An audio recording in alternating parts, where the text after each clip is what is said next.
नमस्कार दोस्तों, स्वागत है आपका मेरे YouTube channel VP spiritual talk में। आज हम बात करेंगे भगवान विष्णु के छठे अवतार परशुराम अवतार के बारे में। सृष्टि के इतिहास में एक समय ऐसा आया जब पृथ्वी पर अन्याय और अत्याचार अपने चरम पर पहुंच गया था। राजा जो प्रजा के रक्षक होने चाहिए थे वही अत्याचारी बन गए। क्षत्रिय राजाओं में शक्ति का अहंकार इतना बढ़ गया कि वे धर्म की मर्यादा भूल चुके थे। धरती मां कर्रा उठी थी, ऋषि मुनि भयभीत हो गए थे, यज्ञ बाधित होने लगे और निर्दोष का रक्त बहने लगा। तब भगवान विष्णु ने निर्णय लिया, अब संतुलन स्थापित करना आवश्यक है। यह घटना त्रेता युग में हुई थी और इसी युग में भगवान विष्णु ने जन्म लिया। एक ब्राह्मण कुल में ऋषि जमदग्नि और माता रेणुका के पुत्र के रूप में, और उस पुत्र का नाम रखा गया राम। लेकिन बाद में जब उन्होंने हाथ में फरसा धारण किया तो उसके बाद में वो कहलाए परशुराम। बचपन से ही परशुराम तेजस्वी, तपस्वी और अद्भुत बलशाली थे। उन्होंने भगवान शिव की कठोर तपस्या की। उनकी भक्ति से प्रसन्न होकर शिव जी ने उन्हें दिव्य अस्त्र शस्त्र प्रदान किया और अपना परशु भी दिया। परशुराम केवल बलशाली नहीं थे, किंतु वे धर्म के भी रक्षक थे। उसी समय एक अत्याचारी राजा था जिनका नाम था कार्तवीर्य अर्जुन। उसके पास 1000 भुजाओं का बल था और वो अपने सामर्थ्य के मद में चूर हो चुका था। एक दिन वह ऋषि जमदग्नि के आश्रम पहुंचा।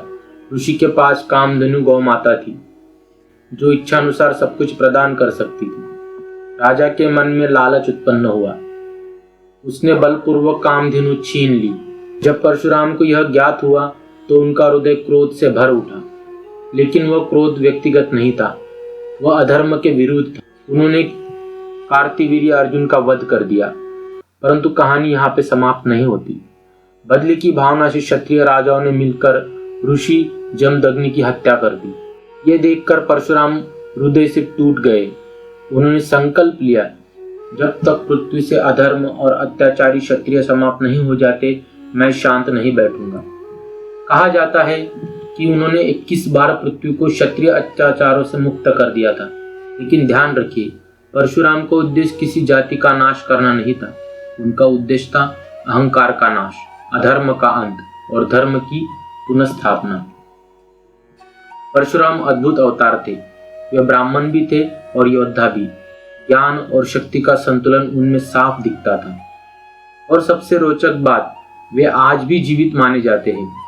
उन्हें चिरंजीवी कहा जाता है। ऐसा विश्वास और ऐसा माना जाता है कि कल की अवतार के समय वो पुनः एक बार प्रकट होंगे। परशुराम हमें क्या सिखाते हैं? जब शक्ति धर्म के साथ जुड़ी होती है तब वही कल्याणकारी हो जाती है, और जब शक्ति अहंकार से जुड़ जाती है तो उसका विनाश निश्चित होता है। यह अवतार हमें याद दिलाता है कि धर्म की रक्षा के लिए कभी कभी कठोर निर्णय लेने पड़ते हैं, और जब भी पृथ्वी पर संतुलन बिगड़ता है तब भगवान स्वयं अवतार लेकर आते हैं। और यही भगवान विष्णु का छठा अवतार है, धर्म और न्याय का प्रतीक भगवान परशुराम।